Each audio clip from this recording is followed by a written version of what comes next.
What is up, you guys? Chet Guthrie, the Dream Poet here, coming to you all with another addition to my series, Fascinating People and Extraordinary Stories. Now, if you all had caught up with me earlier on in the week, I told you all that instead of this part of my series, I would be doing a live investigation of none other than Cleveland's Bloody Mausoleum. But I have a special guest tonight. Now, if you are from the Bradley County area, I am pretty sure that you have heard of her before. Her name is Miranda Young, also known as Ghost Biker. Pardon me, the Ghost Biker Exploration, or Ghost Biker Explorations. But anyway, you guys, I'm going to bring her on here, and tonight we are going to do a live investigation. So, without further ado, you guys, let me bring on Miranda. And good. Hey guys. Hey Chet. Thank you so much for having me on tonight. Oh, no problem. I'm glad that you could make it. I mean, I was, originally, I had you on as my third person. I wasn't sure if you were going to make it. But anyway, everyone, the reason why we are here, especially here at the mausoleum, is Miranda. She runs a YouTube channel, also known as Ghost Biker Ghost Biker Explorations. Now, in 2018, she and her Josh, what was his last name? Nyman. Josh Naiman? Yeah. Anyway, the genesis of Ghost Biker Explorations, Season 1, Episode 1, was here at the mausoleum. Now, the mausoleum, it is a local haunt here in Cleveland, Tennessee. And Miranda right here and Josh Naiman, they were able to verify that this was actually haunted. Now, without further ado, I'm going to let Miranda introduce herself. Miranda, would you care introducing yourself while I get set up? Sure, absolutely. So again, thank you so much for having me on tonight, Chet, and thank you all in the chat room for tuning in. So my name is Miranda, and I'm known as the Ghost Biker. I travel around the country on my motorcycle to different haunted and historic locations. And so I'm originally from the northern East Tennessee area, but I've lived for the past 21 years down here in the Chattanooga and Cleveland area. I've been a paranormal investigator for just under 15 years, and I started Ghost Biker Explorations 5 years ago. Well, we're actually right in the start of season 5, which airs every Tuesday night at 9 p.m. Eastern. But as Chet said, my very first episode, actually my very first season, took place there in the Cleveland, Charleston, and Chattanooga area. I wanted to highlight those lesser known, more local haunts, and just kind of see how everything was. And honestly, that first episode with the Crag Miles and the Bleeding Mausoleum, that was actually probably one of my most popular episodes. And that's really, like you said, it's the genesis of it all, and really how we wanted to do everything with essentially showing this location. And it's amazing just how many people live in the Cleveland area or live in the Charleston area that passed that mausoleum that didn't know the whole story behind it. So the purpose of Ghost Biker Explorations is 3 parts. I am a biker, so the travel and tourism is extremely important. And so I wanted to not only highlight the mausoleum, but also and see if there's any paranormal activity, but share that story because it is it's such a wild story. And then also tell some of the history about Cleveland and Bradley County, because a lot of people doesn't know, it is the city with spirit, but a lot of people don't know that it also has the reputation of being the Halloween capital of the US there. People think of New Orleans, they think of Salem, they think of Savannah, St. Augustine, but because of the size of Cleveland and the amount of people that come to the block party and with Tall Betsy and, all of that, because of the amount of people that come into the size of it, it brings in more people than these other locations because it is smaller, therefore giving it the reputation that they've crowned themselves as being the Halloween capital of the U.S. So we want people to know that, and we share little facts and stuff like that in the season. And it's made for a good formula, and it's made for some good seasons. Awesome, awesome. I guess while we're out here, I guess where did all of this start getting in the paranormal investigative field? I mean, I'll let you talk and Sure. So, so for me, I'd always had an interest in it, but I tend to come at it from more of the storytelling, local legends, folklore side of things. My grandmother, she lived right next door to me when I was growing up, and she was 95 when she passed away, and so I spent a lot of time down there. I was 23 years old when she passed away. So there were many, many years of sitting down there on the porch with her, listening to her tell stories. I always tell people it's like she lived by this folklore, and she talked about mountain haints. Here in the South, we call the ghosts and stuff. They call them haints, and the cryptids, they called them boogers. And so she would often share a lot of stories about haints and boogers. And she planted by the signs, and she could predict the seasons based on, she could tell you when the first frost was going to hit based on when the first fog hit of the year. So she lived by all of that, shared all of that with me. And I always found it fascinating. Also, my dad and I used to spend a lot of time on the weekends and on the evenings. We would go back roads riding, and he would show me and share stories about these locations that were no longer there. So essentially, kind of these ghosts of the past. And so, because of all this, I spent a lot of time in the library and a lot of time researching, and any book that I could get my hands on that had, stories about folklore and local legends. I mean, in fact, this is one of my favorite books, The 13 Tennessee Ghosts and Jeffrey. oh, And that's got the Bleeding Mausoleum in it. This has the Phantom Monk. And so a lot of my episodes are inspired by a lot of books like those that come out from specific areas that have the more targeted stories. And so kind of fast forward ahead to just under 15 years ago, I had just started a new job. My background is in marketing. I've been a marketing executive for the past 21 years. And so my background is in marketing, public relations, and photography. And so the guy from HR just happened to be on a paranormal team. And so he saw my background in photography, and he started sending me some different photos and asking me to debunk some of these images, or to at least try to give a logical explanation. And so all these photos, kind of, he started cycling a bunch of them in, and then he ended up inviting me to join his team, and or to go on an investigation. I investigated a local bar and marina down in Chattanooga, and had some of my first paranormal experiences. So they invited me on a couple more investigations. One of them was a school in Chattanooga that we weren't allowed to disclose where it was, but we had a lot of activity in there. And then they invited me to join the team. And so I was with the team. We traveled all over, did investigations, a couple investigations a month, did a lot of the commercial locations, did a lot of residentials, and really just kind of found I was out doing my own thing when I wasn't investigating with the team, riding my motorcycle, really doing more urbex kind of stuff. It taking photos of these different locations, posting them on social media, and through that thought, why not document this through video? One of my best friends, Josh Nyman, is an amazing videographer. And so I sat down, being marketing minded, and came up with my logo and my branding and how I wanted to release the episodes. do it sort of like a TV program, having one season a year. And yeah, kind of transitioned into it that way and thought we would start very local, covering these local stories that, Josh is local to the area. He had heard these all his life. And, I had heard a lot of these since I had come into the area.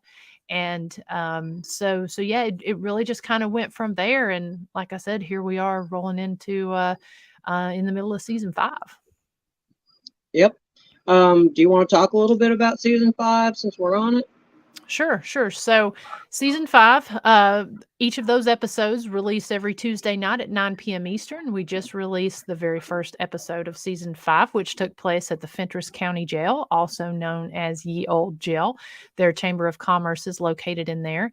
And I've found that throughout the seasons, if I theme my locations or theme my seasons, they do really well. And so this season we're covering all local, I don't want to say local, we're covering all county jails throughout the Southeast. We're covering 2 in Tennessee, 1 in Kentucky, 1 in Mississippi, and 1 in Florida. And the cool thing about each of these jails is they're either very new on the paranormal scene and have been open less than 2 years for investigations, or they've never been investigated before. And they have, some of them are paranormal locations. Others are locations that they shut down. They're now either a museum, a paranormal research center, or even like with the Fentress County Jail, they're a chamber of commerce located in there. That's really interesting.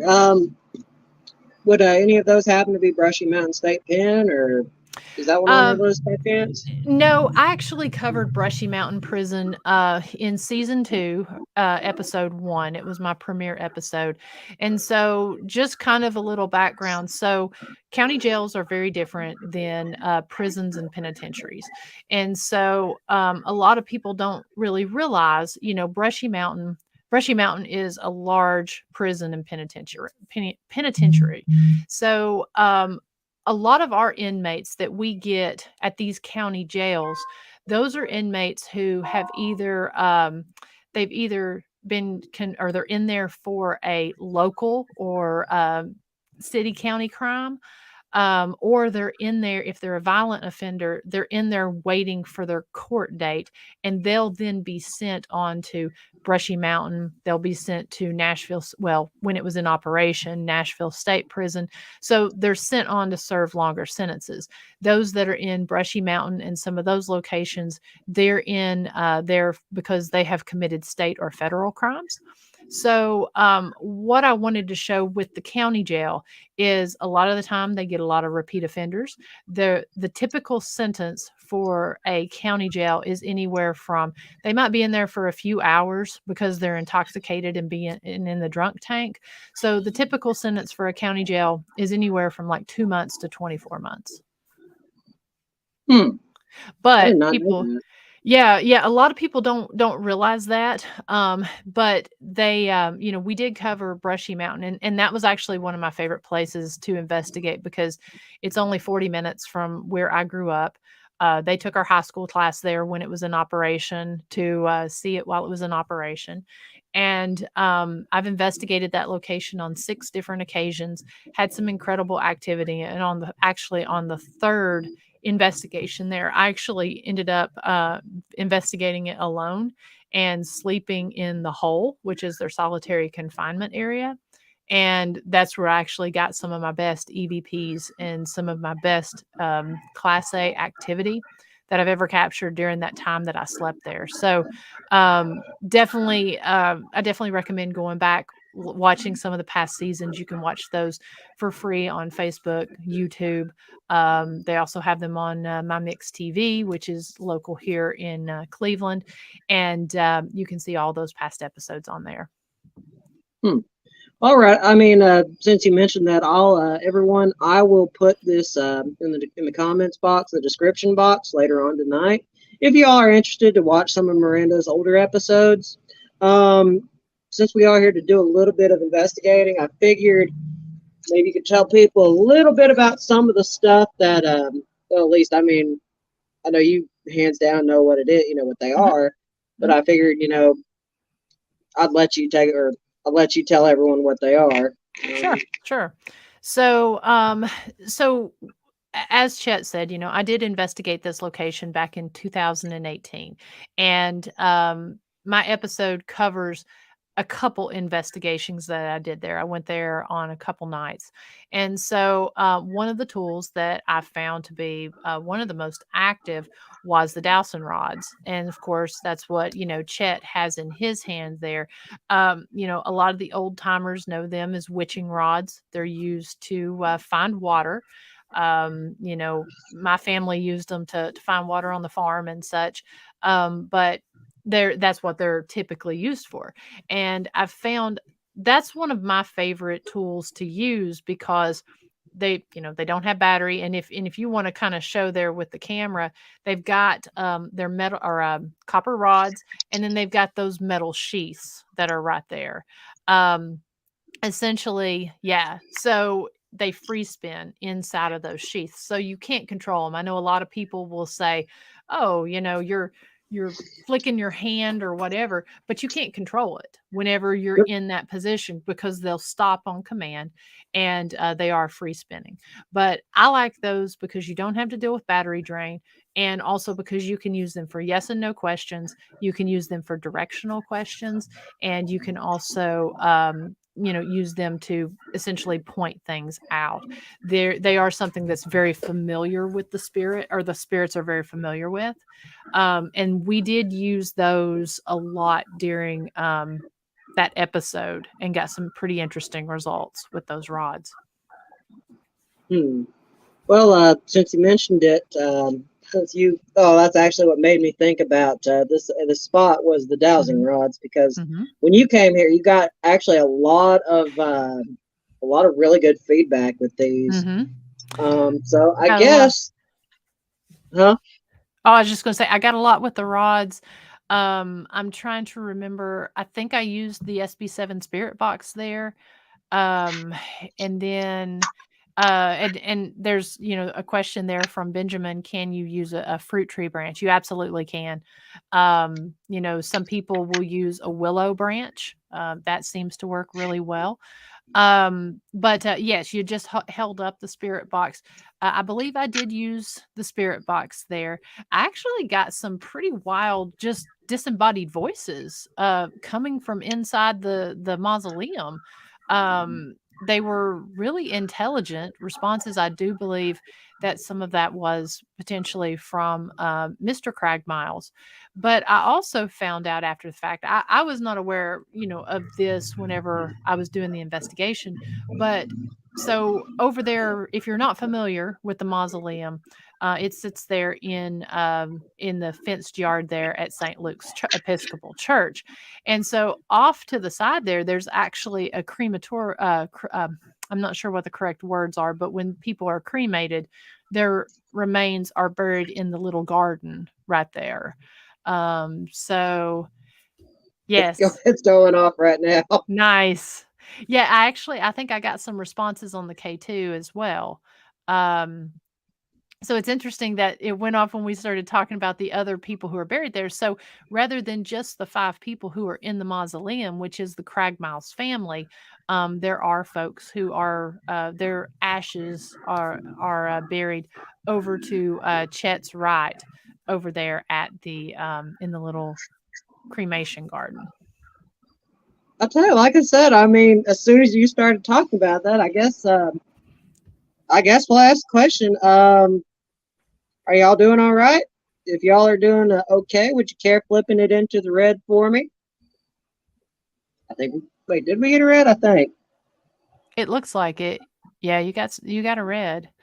Um, it's interesting because at that time, I thought that a lot of the activity could have been coming from the mausoleum, but some of the responses that I was getting, I mean, if I'm not mistaken, I would have to count the plaques over there, but I think there's 20 or more people whose remains are buried in that little garden right there. So it's actually a larger cemetery than what a lot of people realize whenever they go by there. I'll tell you, they are definitely talking to. But anyway, I guess since I'm holding this in my hand, you want to tell what this beautiful piece of equipment is?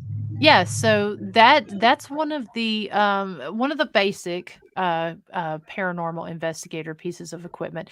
It's a K2. It's also a EMF detector, which is electromagnetic frequencies. We use those a lot at the haunted jail that I co-own. But essentially, in its everyday use, this is used by electricians to find conduits and to check EMF readings on a home. You know, there's always, and if you're using a mel meter, which a lot of people will use in conjunction to that, pretty much most things give off EMF, but they have low readings. And so if you're using a mel meter, you can actually see the numbers up on the top. It doesn't show up very well on the screen, but the K2, it lights up and it measures milligauss. And so each of those levels, it lights from green to red. And each of those lights that are lighting up is a certain milligauss range. So we use that in spirit communication, typically for yes no questions. I like to use it to play K2 hide and seek. If we're dealing with children, we will do hide and seek, and you know, we'll get it to kind of light up whenever we're going to certain areas. So that is a good tool. That it's a basic one that a lot of paranormal investigators do have in their toolbox. I'll tell you, I mean, speaking of what you were saying there, I know we used to use these a lot at Ghost Augustine when I was a tour Hmm. guide. I Hmm. mean, even I guess they know what we're talking about. And of course, it goes into the red right as we're oh, but anyway, anyhow, since we're talking about it, do you want to talk about the historic Scott County Jail? Sorry, my foot's Sure, asleep. sure. So as I said, I've been investigating for the last almost 15 years, and you know, when I started doing this with Ghost Biker explorations, I ended up meeting some of my best friends, and we ended up and they're, you know, in the paranormal, different investigators who kind of have the same the same love for history. You know, when I pick the locations and stuff that I pick, I always try to pick ones that have an interesting enough story that they'll carry the investigation even if we don't get activity. So I ended up meeting my best friend, Dr. Christy Sumner from Soul Sisters Paranormal, who's out of Ocala, Florida. We ended up hitting it off and doing some investigations together, some locations that were very highly history driven. And so that was probably about 4 years ago. And we ended up creating the company History, Highways, and Haunts, LLC. And it's kind of named that way because the history is the most important. The highways for the tourism were also both bikers, so the tourism and travel. And then haunts is last because that's kind of the icing on the cake when it comes to these locations.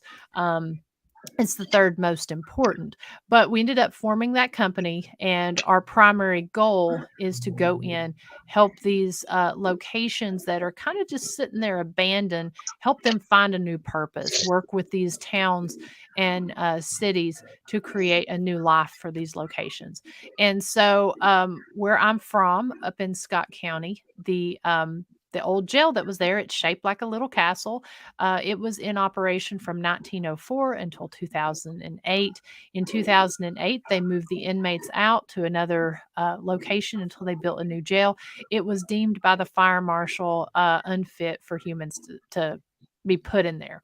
So they closed it down.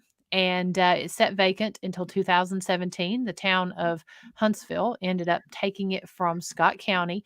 They ended up getting a 75,000 tourism grant where they came in, worked on it, freshened it up a little bit, but it still continued to sit vacant after 2017. They they knew they wanted to do something special with it. They just didn't know what. And so all the while I kind of thought that maybe they were, you know, they were doing something with it, a bed and breakfast or what have you. And so in 2020, my my corporate job ended up getting eliminated due to COVID downsizing. And so I started doing a lot of freelance and everything. So I reached out to my best friend and said, why don't we reach out to the town of Huntsville and see if we can essentially open up the jail as a paranormal research center. So we got our numbers together, had an extensive business plan. And of course, at that point, we formed History Highways and Haunts LLC. We went, did our presentation, and so they loved it. And so we've been open a year now. We opened in September of 2021, and we opened it during the day. It's 3 floors of a true crime museum with lots of artifacts and history of Scott County true crime. And then in the evenings, it's a paranormal research center where we do guided ghost hunts led by myself and Dr. Sumner. We also do flashlight tours. Those are our most popular. We do haunted history walks, which incorporate Huntsville and then also the jail. And then we also are open for paranormal investigators. And so at this point, we've had right at about 75 investigators teams that have come in and spent the night in the jail and conducted research since we opened back in 2021. Now, what would you say is like the craziest piece of evidence that you all have gotten so far? So we've actually gotten quite a few.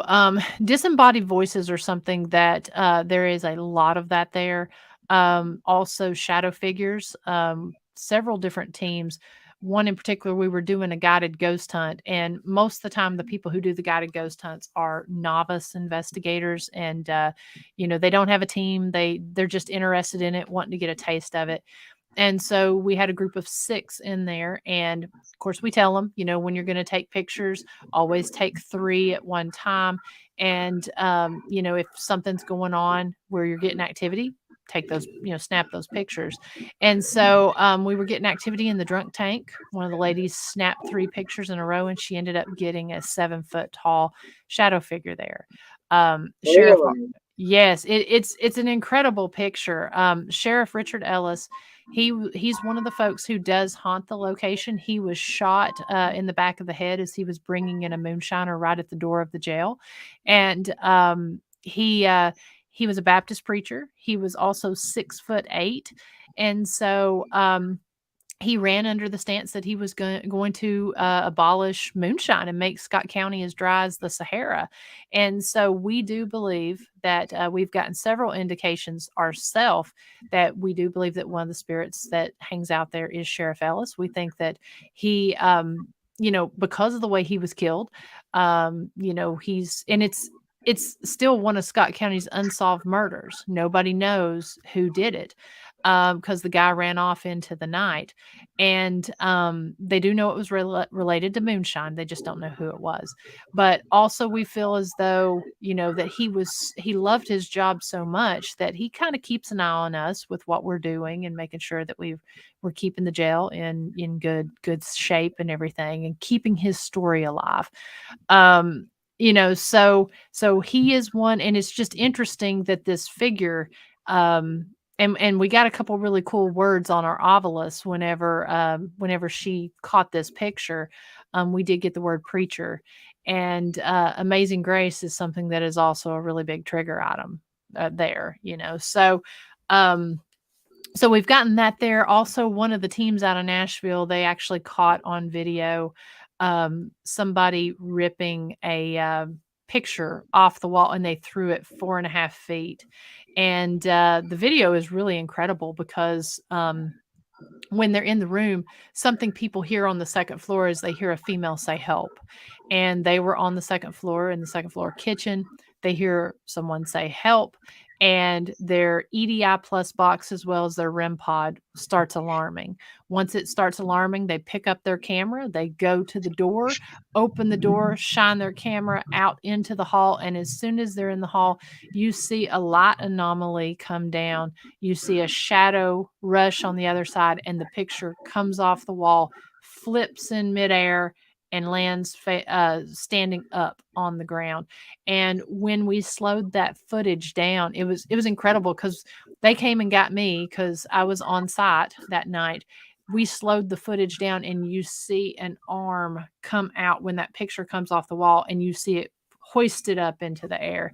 It's unlike anything I've seen. So there is a shadow figure on the first floor, the second floor, and then there's one on the third floor that does stick around on the jailer's walk. So those are probably some of the most incredible actual visuals. We did catch the first night that we had an investigation team there. So, like I said, we always have someone on site. We say we're on site but out of sight. And when the team left at 3 o'clock, I went up and I started cleaning up and getting things ready for the investigator, or I mean, for my business partner to come in and open the next day. So I'd been there about 30 minutes getting things ready. And as I step out into the hall, I hear over on the stairwell on the second floor, I hear this deep, rich hum. And it kind of froze me for a minute. It went for about 3 seconds, clears its throat, and goes for another 3 seconds and stops. And, I thought at first it was like a car driving around the mountain until it cleared its throat, and then it's like, "Oh my gosh," you know? And so I went in, finished what I was doing, and got my stuff and went on home. So I messaged my business partner and I said, "Hey, when you go in the next morning, check the security camera footage. I wanna see if we were able to catch that hum." Well, she calls me up that next morning and she's like, "I want you to hear something when you come in today," because she said, "We didn't catch the hum, but when I walk back into the gift shop there to pick up my stuff and leave, two voices we catch two voices on the security camera. One says, 'There she is,' and the next says, 'Not so loud next time.'" So that was our first little bit, and it was so cool because to us it just validated what we've been experiencing, that these spirits that are in there, not only are they intelligent, but they're aware of what's going on and they want to let you know they're aware. And then ever since then, we've just been getting some great stuff, and teams have been getting great stuff that just shows they're intelligent and shows that they're aware. That is very interesting. Mhm. Very. Oh goodness, my foot's asleep again. Sorry, just sitting down. It's always this leg that always seems to just go on me. But I guess what would you say is? I know Cleveland's kind of a small town. I know you've been an investigator for a while. What would you say is, quote unquote, probably the most haunted location in Cleveland? Hmm. I mean, that's a tough question because there is so many, with such a rich history, everything from the Civil War to, just the establishment of Cleveland itself. Um, there's a lot. And, honestly, for myself personally, I would have to say, if you go back and watch my first season, the mausoleum is definitely active. And I found that Charleston in and of itself, Charleston to me has an energy about it, and I don't know if it stems, from Fort Cass and all of that. But in my second episode of season 2, we investigated the Phantom Monk, and really, really kind of shared that legend. Um, my cameraman Josh, he had a connection with a family who had the alleged tub. Now, again, I say alleged because we don't know. There's a lot of mystery surrounding that story, but it was interesting to be able to do a paranormal investigation, and we did the paranormal investigation at the near the train wreck site there in Charleston, and then we did an investigation there at the site where the tub was at. So the family purchased this tub from an estate sale that the doctor's family had had.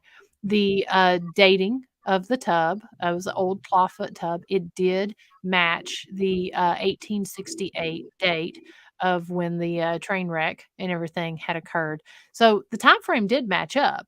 We just we don't know for sure, but this house where the tub was stored was it was an old house. The family, they had owned it since the 70s, and that right now nobody had lived in it for 10 years. The owner is an elderly woman. And so they let me go and investigate this tub. And we got so much activity while I was investigating the tub. We really didn't know if the activity was coming from the tub or coming from the house itself. The house is an old split level house. So we were down in the basement, up on the second floor as we were recording B-roll and recording the intro for the episode. We kept hearing what sounded like stuff hitting the floor and being drug. We also heard lots of knocks and bangs. It was so loud that it would stop us and mess with our audio while we were filming our B-roll. And so I thought, you know what? I'm going to take my REM pod upstairs as well as my recorder and see if I can figure out where this stuff is coming from. Well, they lacked the REM pod. And so every time I would sit down and start to do a take on the intro, that REM pod would start going off. So Josh just kept the camera going. And we caught some interesting things, enough so to where I reached out to the homeowner and we recorded that. She allowed me to record the phone conversation, and I asked her if she had had activity in that home. She informed me of some things that I didn't know before I went in there, and she ended up allowing me to do a full scale investigation.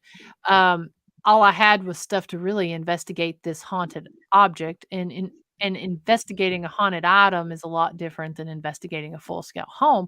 So I did that, got some pretty wild activity, enough so to where I ended up reaching out to my friend Tiffany, who does a lot of dark cases with me. And so she came in. I wanted to see if she would get the same activity. And she did. And so this ended up turning into a year-long case for me. So for me personally, I would have to say that this home, I really can't disclose where this home is. However, it is in the Cleveland, Charleston area, and I was able to you know, go in, document that year-long, actually year and a half long case study. And, and Josh and I just announced I think it was last week when he was on my show. He announced that we're gonna actually turn all of the footage that we had into a documentary on this house. So, it's interesting to me to be able to take this, you know, this local legend that's covered in a book, go to the locations that this, occurred, and be able to share this story and for it to actually turn into something much larger. For me, that's probably the most haunted location, or the most active with unexplained activity, that I've encountered in the Cleveland, Charleston area. I was gonna say I remember seeing some of that footage. Mhm. It's like it got so bad that y'all actually had to leave the house, and even when y'all left the house, you still had everything going off. It was still going beep beep beep beep beep, beep, like Yeah. whatever this. I mean, it's like the story behind that house. I mean, I remember you telling me about that Mhm. way before, and I mean that house is a doozy. It is, and, it's wild because that house, it ended up taking up a lot more real estate in the season than I anticipated for it to take. Again, we were gonna be covering locations like, the mausoleum, the Phantom Monk. We were going to be covering, the Vampire of Charleston, and some of these different other stories that Cleveland and Charleston and Calhoun, some of these locations are known for. And when we got in there, I mean, it essentially kind of became a paranormal investigator's honey hole because we were getting so much activity. It was like, I can't I can't walk away from this. And so the homeowner essentially gave us a key and let us come in anytime and conduct research. And so we just kept the cameras rolling and kept documenting and kept trying some really unique experiments. We found there were 5 spirits inside this home. We also believed that there was potentially a portal somewhere within the home. And I'd read a lot of different things about theories on portals. And so I wanted to, we were able to do this experiment. There was no power in this home. So we took in smoke bombs. And because this was essentially a shell of a house, that really only had a few things stored in it, we let off smoke bombs and set cameras down there in the downstairs. I typically like to use fog machines because they're less abrasive, and you can be around them. The fog is usually water based and such, but because there was no power, I couldn't run the fog machine. So we used the smoke bombs and set that up there to see if we were able to capture anything. So we were able to do some really unique experiments in this home just to see, what we captured. And probably the live that I did from that home, other than the Tall Betsy live that I did with Alan Jones, the that live was probably the most watched and the most active live I've ever done. And I believe that location ended up taking up 3 episodes in season 1, and it took up 2 episodes in season 2. And we were actually we worked with a demonologist who was connected to the Warrens, that came in, and he was able to help us because I don't cleanse homes. I don't get rid of anything. Essentially, I don't even go toward the dark investigations. I tend to go toward the historical and the folklore and the legends. But you never know what you're going to encounter when you go somewhere. And the homeowner essentially reached out after we'd been going into this house for a year and a half and conducting experiments. She reached out and she was like, "So one of my family members is looking to move to the Chattanooga area, and she said, 'Can you clear what's in that house and make it go away so that they can move in?'" And so it's like, no, I can't do that. I mean, if somebody calls me in for a residential, essentially I go in to try to come up with logical explanations and debunk, or come up with, this is what kind of validate what they're experiencing. And if they're looking for, I can put them in contact with other people, but it's not my place. It's not something I do. And so, so I reached out. I said, I don't do that, but I know someone who can possibly help. So I reached out to Leon, who's a demonologist, and I said I would like to see if you could review this case. I ended up meeting him at a speaking engagement that we were doing in Alabama. He reviewed the case and he came back and said, I would, I'd love to help you here. And so he had his partner from out of Mount Dora. She flew up, and they came up and they allowed us to actually record the process, and which is something he typically doesn't do. We just had to be careful how we showed it, but we were able to show this house from when we figured out there was activity going on all the way to the point in time when somebody came in. And essentially, and it was fascinating because there had to be a sign of departure. He essentially ended up doing an exorcism on this home.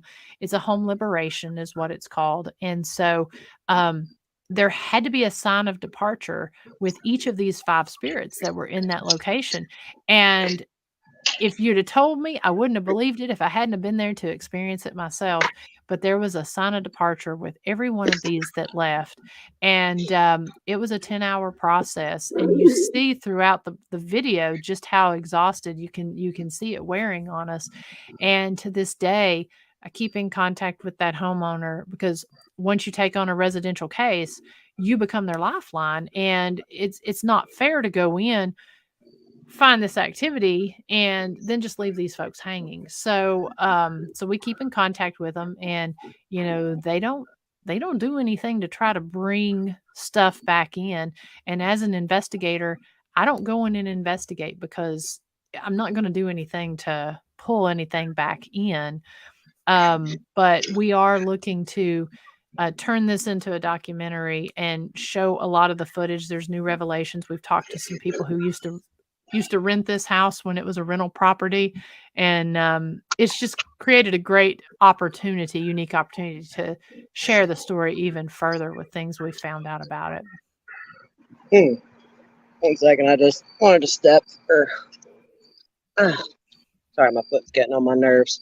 But anyway, yeah, I mean, I know the demonologist. I remember that interview you were talking, or I remember that he didn't these entities try to set this house on fire like 2 or 3 different times? They did, and it was fascinating. It was twice. So we had been in this home. There were 2 entities that would not leave, and so as we're sitting there, we at one point, and we do have it in the video. At one point, we're sitting there, but so essentially, when we first started researching this house and doing things in this home, there was very few items in there. Well, at this point, when they call him in, they had already started remodeling the house. And so they were remodeling it. There was a bed there in the middle of the living room. And they had moved a few items in to the basement area. Well, as we're in there and he's lighting the candles, we're sitting there and he lights the candles. We're doing our prayer. Next thing you know, an ember pops off there and it hits the bed. And we're doing the prayer, and all of a sudden, one of my friends, Tiffany, who does, again, a lot of investigations with me, she's like, I'm smelling some smoke. And so we were able to put the ember that hit the bed, we were able to find that, put that out. As we're continuing forward, an even bigger ember pops out and hits the floor. And these candles aren't sparking candles. These are, again, I'm not of the Catholic faith, so I don't know all the rituals, and I'm not really allowed after he did this to really reveal a lot of what he did other than just what we were able to show. But these candles, they're not popping candles. And when this popped out, we didn't even realize until we had stopped and was smelling smoke again that there was was burning from the floor there and trying to burn up through the carpet. So there was twice that those final 2 entities that they ended up trying to catch that house on fire, which again, I mean, is just a crazy sign of just how powerful some of these entities can be. Very much. 1 second, I saw a lady out there and kind of looked like she wanted me to leave, so I figured, I don't want to ruffle any feathers. But anyway, 1 second, I know I had a couple of more questions. Have you ever had any experiences with any cryptids? I have had a few. That's something I don't have a lot of experience with, but one of the locations that I love to go and investigate that actually has a lot of cryptid activity would be at Octagon Hall, which is in Franklin, Kentucky.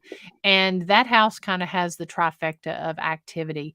They have activity when it comes to they have UFO activity. They have a ton of paranormal activity, and then they also have a lot of cryptid activity up there. It's really kind of wild. I mean, people will go there just to do cryptid, investigations and such. We did kind of an interesting. We did a little Sasquatching while we were there, so you have the entire property that you can investigate, which is not just the house. This house is only one of 3 brick octagon houses that are actually still standing. This was also just south of Bowling Green, so there were thousands of troops that actually descended onto the property and ended up, just torturing this family. They were Southern sympathizers, and they had hidden Confederate soldiers on the property, including inside the walls of the house, while the Union soldiers were there. And so there's just a ton of activity. And off the property, there are some slave quarters. There's only two of those that are still standing. One is the summer kitchen, one is the slave quarters, and then you have the slave graveyard, which is back to the side. And so we were back in the slave graveyard, and they do see a lot of Sasquatch activity there. So we started knocking on some trees, doing some calls and stuff. And I tell you, if we didn't get some calls back when we were doing that, it kind of blew my mind. And we were actually on a live. I was on a live when that happened. And, that's kind of rare. It's kind of rare to do these investigations, whether it be cryptid, UFO, or whatever, on a live and actually get some activity. So that's really been the extent. But I have had a lot of people on my weekly live stream that are cryptid researchers and ufologers that I've really been interested to maybe find out a little bit more information about. Cool. Sorry, I had a total brain fart. Something else I was going to ask. Is there anything you've been wanting to talk about here on the interview, or? No, I mean, it's any opportunity that I can come onto a show and, share what we're doing. Paranormal research is something, when you sit and look at it, people think, oh, you're going into these locations and you're just sitting there talking to the air, or you're, kind of got this little fun ghost hunting hobby. But, I anytime that I can come on and share that it's truly more than that. Paranormal tourism and heritage tourism, dark tourism, those are all very, very much growing and alive industries right now. And the paranormal tourism, essentially, the paranormal tourism is what helps us keep the lights on when it comes to the historic Scott County Jail. The preservation and restoration of these locations all around the country are very much dependent on paranormal tourism. So anytime that I can come on and kind of share, because a lot of people have this preconceived notion of what investigators and ghost hunters do, but they don't necessarily realize how vital they are to some of these locations with the restoration and preservation, the ghost walks, different things like that. It's really increased the attention to history. If a lot of people may not find history interesting, but if you can kind of throw those dark stories and ghost stories and stuff in it, people automatically, they take an interest. The mausoleum there, for instance, there's this dark, tragic story around the mausoleum, but it also leads you to look into the Cragmiles family a little bit deeper, and you realize how important Mr. Cragmiles was to the growth and the development of Cleveland itself. And so it really kind of stimulates people to look deeper into this history. I know you do a lot of locations like that, in talking about like the Great Locomotive Chase and all of these stories. You can talk about the tragic side of it. I know you're covering the more haunted areas here at Halloween, but that just leads a lot of people to looking deeper into this other history. And so that's been a good thing that's come out of all of this. And also just, the content creators, it's such a rise in people who are going and putting videos together and creating content. I love it. I mean, because that's just spreading the word and helping with the tourism to these little small towns, and showing people who might be traveling down the road and saying, I'm on my way to Atlanta to do whatever, but oh, there's this interesting stuff to see and hear in Scott County, and we'll have people who will stop at the jail because they heard about us from some content creator. So and that's, even if it's just for a daytime history tour, that's very important and very vital to a lot of these small businesses that that kind of ensures their success and ensures that these locations don't get torn down. Definitely. That's actually what one thing. Oh, that's what I was thinking about. Mhm. Well, did you? What am I trying to say? Sorry, my brain is tonight. Um, did you ever hear about how the Warrens are attached to Cleveland? I think I told you that story before, didn't I? You were telling me that, and I ended up hearing from somebody else, and I don't completely remember. Weren't they lecturing at Lee? Yep. It wasn't Lee University. It was Cleveland State. But Okay. I oh, do what? Hmm. No, that's right. I knew it was one of the universities in the Yep. Cleveland area. Yep.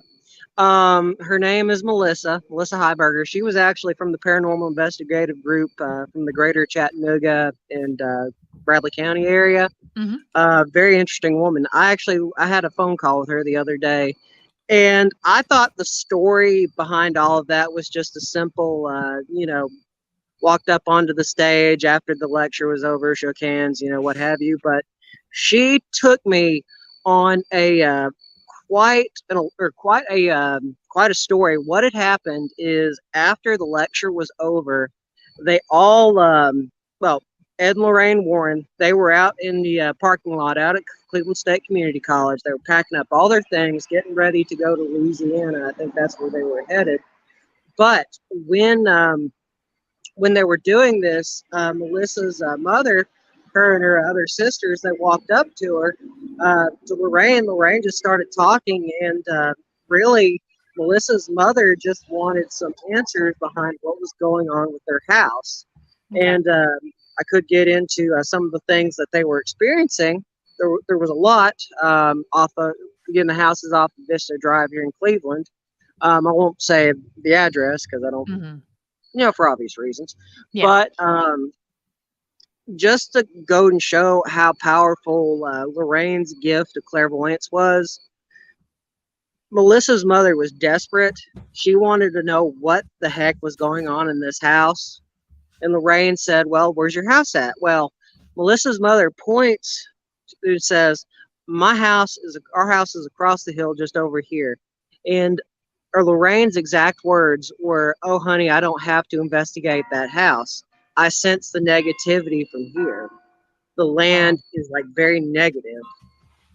So it makes you wonder, again, I guess we're getting kind of near the end of the podcast, the interview. Mhm. Um, After that was said, it makes you think, well, back in the 1790s when, Tennessee was some of, the Eastern, well, not Eastern Band, but the Cherokee Nation Mhm. and America, young America, were selling off, parcels of land. You know, Chief Dragon Canoe, perhaps was one of the greatest tacticians or one of the greatest warriors in the area at the time. He said, this land is cursed. Mhm. Now, in the story, it doesn't say that he put a curse on it, but a Right. curse was on the land. So if you're hearing about all these negative, horrible things that are going on, in the East Tennessee area, it makes you wonder, Mhm. was there really a curse put on the land? Mhm. Yeah, I mean, and that's one of the stories too, and how important it is to really do your research when you go to these locations because Hell's Bar Dam is a great example of that, because of the story of Chief Dragon Canoe, and that dam was never successful, and people would often say that Chief Dragon Canoe put a curse on the land because they took the land, they built this dam, but that wasn't the case. Chief Dragon Canoe, again, said that this land was cursed, so for the longest time, investigators, would say they were communicating with Chief Dragon Canoe there at Hell's Bar and that it was, because he had cursed the land, but that's not exactly, accurate. It's there's a difference in the wording. So you're exactly right. I mean, there's a lot of reasons why a location could have activity, and it could just be the energy that's permeated. If you have a house, for instance, and nobody died in it, you do have to look at, well, what went on in this home? If it was a home that was full of fighting and full of just negative, back and forth, that negative energy, whether it be residual, it's probably more residual than intelligent, is going to permeate in the walls. And negative feeds off negative. If you have somebody that comes into a location that is, drugs are involved or hoarding or whatever, these negative activities, if there's already negative energy permeating out of those walls, it's going to feed off of it. So you have to look at that. It could also be, so that's why a place could be the way it is with nobody having passed away there. But then you got to kind of look at the land a little bit further and say, well, what happened on this land? It really becomes, especially when you're dealing with residentials and some of these different locations, it really becomes an interesting, I don't want to say game, that's not the right word, but you really get the opportunity to flex your creative muscle and look at, do some heavy deep dive research into what happened on the land, what happened within the home, and see if there's an explanation. There doesn't have to be this grand story of somebody who was murdered. It's the same way with like cemeteries. In fact, I was in a conversation just the other night on another show that was talking, and they were saying, why are cemeteries and funeral homes haunted? Cemeteries, it's just where the body lays. But if you think of all the hundreds of thousands of people, and I'm talking about a big cemetery, let's take Fort Hill. You've got this massive cemetery. Think of all the tears that have been cried by families and people when they've gone into the cemetery. And so with that collective energy of people, with this intense emotion, I mean, you don't get much more of an intense emotion than, sadness. Same with a funeral home. The bodies didn't die there, but you've had, in most cases, thousands of bodies that pass through, and that intense emotion. Sometimes the only time some families see each other, is at a funeral. So when you've got all these different emotions, that soaks into the location. So you kind of have to look at the ground and look at what happened within those walls to see what could kind of be leading to some of the different activity. 1 second. Oh, never mind. Okay, sorry, I thought I had a comment. Oh, because I know we're kind of getting to the end of it. American Dad, motorcycle riding, ghost hunting. Really? Nothing better. Melissa's already in the. She says, really enjoying the show, Chet. Awesome. Thank you guys so much. Oh, no problem. Let me see. James Michael, disturbing ghost paranormal at just a block. Living from exposing ghosts. And hey. So yeah, I mean, we've had a pretty live crowd tonight. I think this has been an awesome surprise, podcast, especially, with my fascinating people and extraordinary tales stories. Well, extraordinary stories. There you go. Anyway, I've got a ghost tour. By the way, everyone, if you are from the Bradley County area, I do have a small ghost tour that will be running until November 2nd. If you want to learn about Bradley County and Cleveland's haunted history. But anyway, guys, I think I'm going to let Miranda go. 1 second, lay out. And anyway, remember, you guys, don't forget to subscribe and hit the bell icon. Always means a lot. Goes to show that y'all care. And that you all want to see more amazing content. So without further ado, you guys, vlog over.